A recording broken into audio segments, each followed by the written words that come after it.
Debido a la trayectoria temporal de varias décadas de los movimientos, se trata de organizaciones conformadas por niños y niñas acompañados de adultos, muchos de los cuales conformaron la organización, pues fueron niños trabajadores que se socializaron en la demanda reivindicativa y que se mantienen en relación con las actuales generaciones. De manera que, para comprender el movimiento de niños y niñas trabajadores, se debe superar la visión separatista y muchas veces romantizada que a menudo acompaña la valoración de la agencia infantil como una fuerza esencial nacida de las estructuras de la personalidad de los niños que logra negociar y resistir el poder de los adultos. Lejos de eso, es la politización o reflexión crítica acerca de las propias condiciones de vida lo que posibilita el discurso y la acción reivindicativa de los niños trabajadores, mediante una orgánica que permite procesos de toma de conciencia colectiva y donde el coprotagonismo de adultos y niños tiene lugar. La noción protagonismo de la niñez se torna esencial para comprender lo anterior y va de la mano con la valoración crítica del trabajo. Se trata de un enfoque de la agencia asociada directamente a la construcción de la infancia trabajadora. En lugar de comprender a los niños como víctimas de la marginalización y la explotación, en una versión paternalista y desarrollista de la infancia, el protagonismo los define en su dimensión política y como actores en resistencia. El término proviene de la idea del protagonismo popular, que aglomeró a grupos oprimidos como campesinos sin tierra, pobladores urbanos y otros asociados con las luchas emancipatorias a este suceso. La apuesta, al menos de los movimientos en América Latina, es el coprotagonismo entre los niños trabajadores y los colaboradores adultos en una perspectiva de continuidad de las experiencias, identidades y luchas.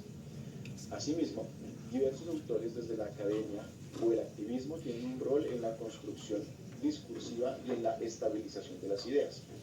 Esto ocurre a través de investigaciones sociales, desarrollo editorial y actividades de promoción que favorecen el despliegue de los puntos de vista de los niños trabajadores organizados en la esfera pública. 4 puntos para el debate. Nos centraremos ahora en 4 puntos críticos que desarrolla la perspectiva de la valoración crítica para debatir con la política abolicionista, los que para nada cierran el discurso de los niños trabajadores organizados ni el debate en torno a los elementos que aquí se presentan. Se trata más bien de una síntesis que propone la autora sobre aspectos relevantes que estructuran su discurso y que han orientado sus prácticas en el transcurso de la lucha por el reconocimiento y dignidad de la niñez trabajadora. Antes, debemos decir que el movimiento latinoamericano concuerda con lo que expresa la literatura respecto a que la noción de trabajo infantil es problemática y deficiente para comprender y abordar los múltiples fenómenos que experimentan los niños y las niñas al trabajar. De hecho, no está centrada en los niños y niñas, sino en la disrupción que genera en el sistema social y el desarrollo de las naciones, en el paradigma de desarrollo moderno. La imprecisión de los criterios y los conceptos con que se caracteriza el trabajo infantil, así como la desvión que se produce al concentrar la atención en las peores formas, en definitiva dejan abierto el problema sin abordar aspectos que son los propiamente asociados al trabajo que los niños realizan. La salud de los niños trabajadores, la protección frente a peligros, la limitación de los horarios, las garantías para asistir a la escuela, la consideración de su opinión en los aspectos que les conciernen, el sentido que tiene para ellos trabajar, los ingresos, la seguridad, etc. Los siguientes 4 puntos argumentales que el movimiento de niños trabajadores, particularmente el latinoamericano, han puesto sobre la mesa y que buscan develar la precariedad del enfoque abolicionista, basado en una cultura del tabú que asocia el trabajo de los niños, como decíamos anteriormente, a una patología social y a un escándalo, frente a las definiciones de la OIT y la UNICEF en su cruzada contra el trabajo infantil. Los niños, niñas y adolescentes trabajadores responden: A.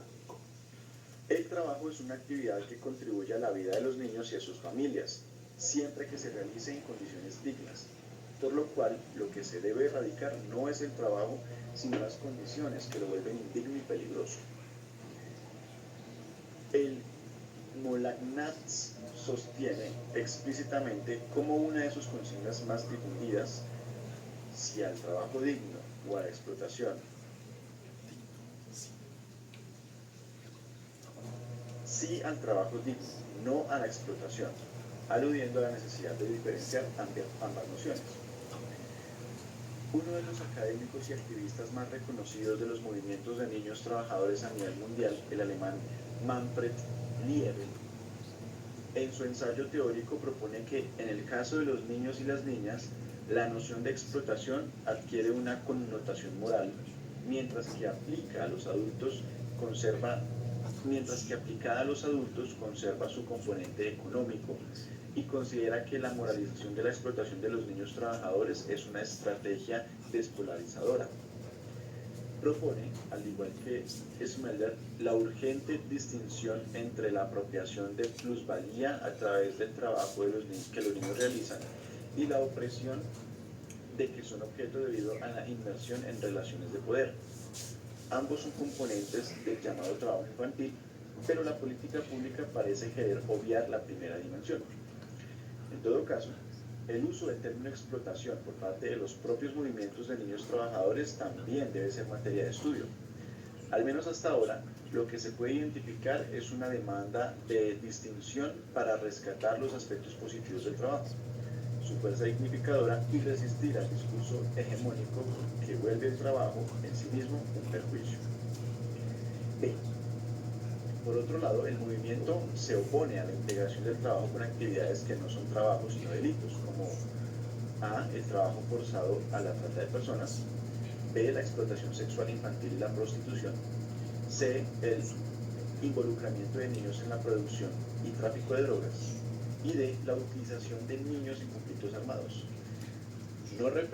Nos referimos a aquellas actividades catalogadas como peores formas de trabajo infantil estipuladas en el convenio 182 de la OIT. Para los niños y niñas y adolescentes trabajadores organizados, estas actividades constituyen flagrantes violaciones a los derechos humanos, y no solo para niños y niñas, sino para cualquier hombre o mujer adulto. No es aceptable para ellos empatar sus actividades con el crimen llamándolo trabajo.